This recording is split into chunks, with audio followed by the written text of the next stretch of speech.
Delhi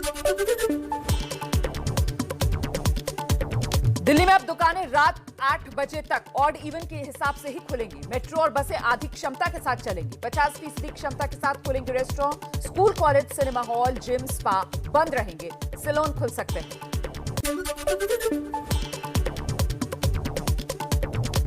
corona vaccine की dose लेने वालों के लिए राहत भरी खबर है। ओमिक्रॉन से डरने की नहीं, सावधान रहने की जरूरत है। दिल्ली के एलएनजेपी अस्पताल में भर्ती 72 मरीजों में से 56 ठीक होकर घर लौटे हैं। 69 लोगों को लग चुकी है वैक्सीन की दोनों डोज।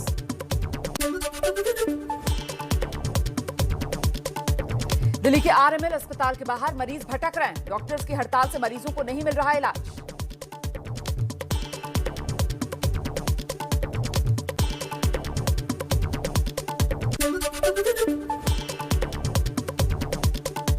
मुंबई के मरीन ड्राइव पर नाइट कर्फ्यू लागू कराने के लिए बीएमसी के मार्शल्स तैनात किए गए हैं। कोरोना की वजह से इस बार मुंबई में नए साल की पार्टी पर रोक लगाई गई है।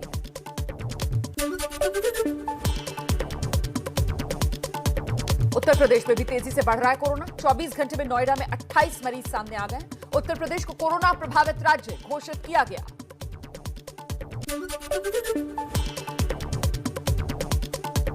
कोरोना के खिलाफ देश को मिली 2 और वैक्सीन। स्वास्थ्य मंत्रालय ने 2 वैक्सीन कॉर्बेवैक्स, कोवोवैक्स को इस्तेमाल की मंजूरी दी।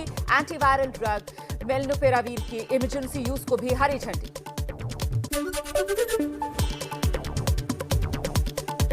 ओमिक्रॉन को लेकर सरकार की चेतावनी का बड़ा असर है। रोहतक के सिविल अस्पताल में वैक्सीन के लिए लगी लंबी कतार। नई गाइडलाइंस के मुताबिक 1 जनवरी से सार्वजनिक जगहों पर वैक्सीन नहीं लेने वालों को एंट्री नहीं मिलेगी।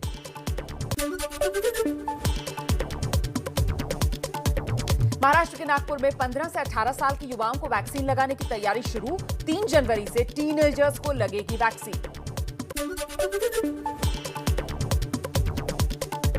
गोवा में अभी नहीं लगेगा नाइट कर्फ्यू। गोवा के मुख्यमंत्री प्रमोद सावंत ने कहा है 1 जनवरी तक लेंगे स्थिति का जायजा। अभी तो हम नाइट कर्फ्यू नहीं लगा रहे हैं, observing the situation.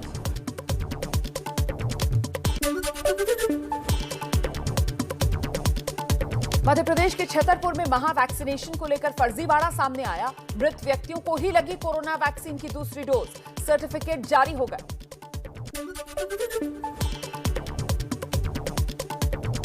PM Modi आज करेंगे अपने सभी मंत्रियों के साथ बैठक। शाम 4 बजे होगी केंद्रीय मंत्रिपरिषद की बैठक।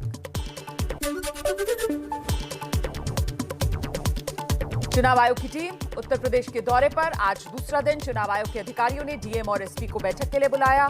30 दिसंबर को चुनाव तारीखों का ऐलान संभव है।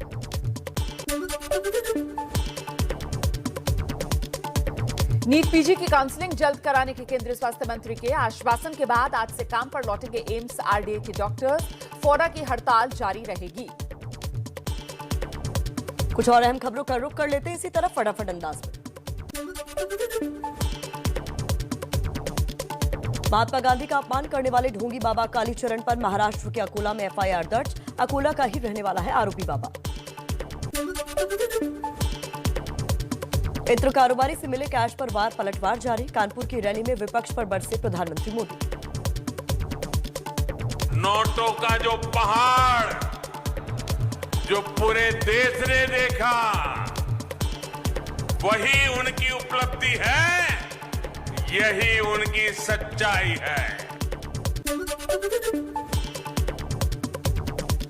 समाजवादी पार्टी के अध्यक्ष अखिलेश यादव ने एबीपी न्यूज से कहा, प्रधानमंत्री मोदी इत्र को बदनाम कर रहे हैं। छापों में मिला पैसा बीजेपी का ही निकलेगा। प्रधानमंत्री जी कहीं न कहीं इत्र को बदनाम कर रहे हैं। जो पैसा निकला है अंतोगत्वा आप देखेंगे वो भारतीय जनता पार्टी का होगा। अखिलेश यादव पर अमित शाह का पलटवार। कहा, आयकर विभाग के छापों से अखिलेश परेशान। 250 करोड़ कैश किसका है? अखिलेश से जवाब देते नहीं बन रहा। आज उनको जवाब देते नहीं बनता है। ये समाजवादी अत्तर बनाने वाले के वहां से 250 करोड़ रुपया कैश मिली है। 250 करोड़ रुपया। हरदोई में अमित शाह का एसपी पर करारा हमला। कहा, समाजवादी पार्टी की एबीसीडी उल्टी। इनके ए का मतलब है अपराध आतंक, बी का मतलब है भाई भतीजावाद, सी करप्शन और डी का मतलब दंगा। अपराध और आतंक।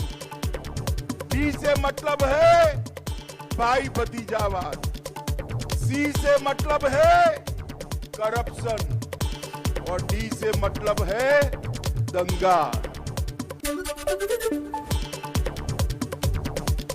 अखिलेश यादव का अमित शाह का जवाब, कहा हाथरस, लखीमपुर, गोरखपुर, आगरा कांड जैसे अन्य कांडों की वजह से अब तो बीजेपी के समर्थक भी कह रहे हैं कि एबीसीडी का मतलब अब भाजपा छोड़ दी। यूपी में गिरफ्तार इत्र कारोबारी पीयूष जैन के खिलाफ ईडी, डीआरआई समेत 5 एजेंसियां जांच करेंगी। ईडी ने दस्तावेजों के लिए जीएसटी मुख्यालय को चिट्ठी भेजी। पीयूष जैन के घर से बरामद कैश को एसबीआई की चेस्ट में जमा कराया गया। 194 करोड़ 45 लाख नकद, 23 किलो सोना और 600 किलो चंदन का तेल मिला था। गृह मंत्री अमित शाह का मिशन यूपी, वाराणसी में संकट मोचन मंदिर में किया दर्शन। क्या बजरंग बली की दी गई शक्ति और शाह की भक्ति देगी यूपी फतह का आशीर्वाद। कानपुर के एक और कारोबारी पर शिकंजा, जाने माने मयूर वनस्पति कारोबारी के ठिकानों पर डीजीजीआई की लखनऊ यूनिट की छापेमारी। लखनऊ में राजनीतिक पार्टियों के साथ चुनाव आयोग की बैठक, बीएसपी ने ज्ञापन सौंपा। यूपी में विधानसभा चुनाव समय पर कराने की मांग की। पंजाब में सीट बंटवारे का फॉर्मूला तय करने के लिए बीजेपी गठबंधन ने कमेटी गठित की। तीनों दलों के 2 नेता शामिल, मिलकर लेंगे फैसला। दिल्ली के सीएम अरविंद केजरीवाल का 3 दिवसीय पंजाब दौरा, 30 दिसंबर से 1 जनवरी तक चंडीगढ़, पटियाला और अमृतसर में करेंगे चुनावी दौरा। मध्य प्रदेश में पंचायत चुनाव नहीं होंगे, राज्य निर्वाचन आयोग ने फैसला लिया। 4 दिसंबर को जारी हुई अधिसूचना रद्द की गई। ओडिशा में विकास को रफ्तार देने की कवायद में जुटे सीएम नवीन पटनायक 103 करोड़ रुपए की 13 विकास परियोजनाओं का उद्घाटन किया। जीतन राम मांझी के समर्थन में आए राज्यसभा सांसद सुशील मोदी, कहा बर्दाश्त नहीं होगा दलितों का अपमान। बिहार के पूर्व सीएम जीतन राम मांझी ने ब्राह्मण और दलितों को लेकर विवादित बयान दिया था। दिल्ली के रेजिडेंट डॉक्टरों की हड़ताल के समर्थन में सड़कों पर उतरे अहमदाबाद के डॉक्टर, निकाला कैंडल मार्च। बरेली में कोरोना संक्रमण के दौरान जिन स्वास्थ्य कर्मचारियों पर फूल बरसाए गए थे, उन्हीं से पुलिस ने लाठी के बल पर सरकारी आवास खाली कराया। संविदा पर रखे गए 78 कर्मचारियों को सरकारी आवास दिया गया था। बुद्धिजीवियों पर तंज कसने के बाद बिहार के सीएम नीतीश कुमार ने डॉक्टरों के पैर छुए। शराबबंदी के लिए लोगों को जागरूक करने की अपील की। कहा, आप सभी का चरण स्पर्श करता हूं। दारू मत पियो, तो अगर ये सब बात कह दीजिएगा तो लोगों पर कितना असर पड़ेगा और लोग आगे बढ़ेंगे।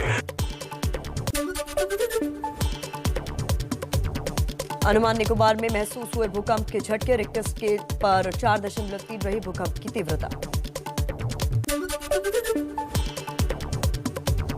दिल्ली में कल के मुकाबले प्रदूषण का स्तर बढ़ा। मौसम विभाग के मुताबिक हल्की बारिश का अनुमान, आसमान में बादल छाए रहेंगे। उत्तराखंड के मुनस्यारी में भारी बर्फबारी, चारों तरफ बिछी बर्फ की सफेद चादर। राजधानी दिल्ली, यूपी और बिहार में हल्की बारिश की आशंका। मौसम विभाग के मुताबिक आज से 31 दिसंबर के बीच उत्तर भारत के ज्यादातर राज्यों में शीतलहर चलने के आसार। पश्चिमी विक्षोभ से छत्तीसगढ़ के सरगुजा संभाग में काफी असर, कई जिलों में गरज के साथ बारिश हुई और ओले गिरे। उत्तराखंड के पिथौरागढ़ में कुछ दिनों से मौसम में लगातार बदलाव देखा जा रहा है। मौसम विभाग ने अगले 3 दिनों के लिए बारिश और बर्फबारी की चेतावनी जारी की। मुंबई में यूट्यूब देखकर मोटरसाइकिल चोरी करने वाले गैंग का खुलासा। पुलिस ने 7 बाइक के साथ 4 आरोपियों को गिरफ्तार किया। बाइक की कीमत करीब 5 लाख रुपए।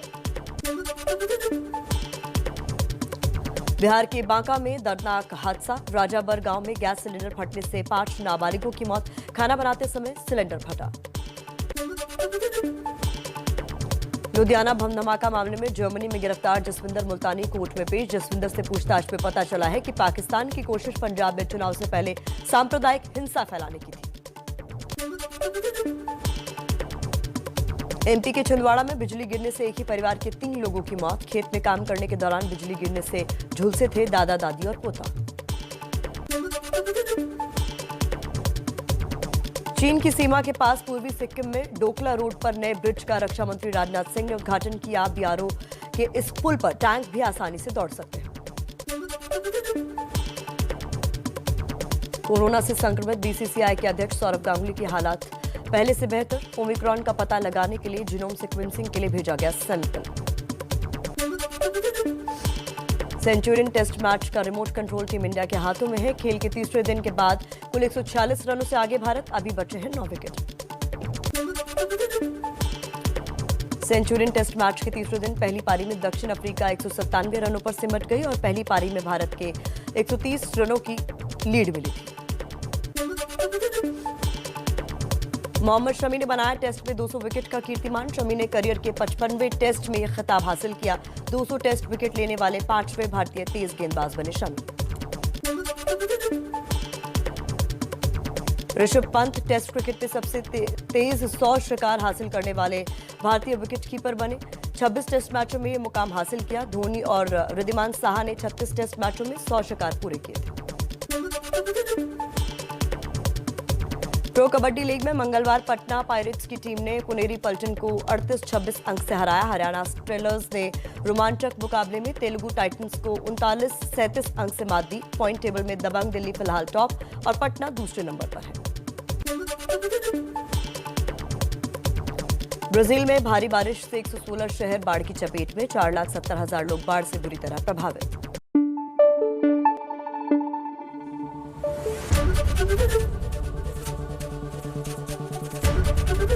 एबीपी न्यूज आपको रखे आगे।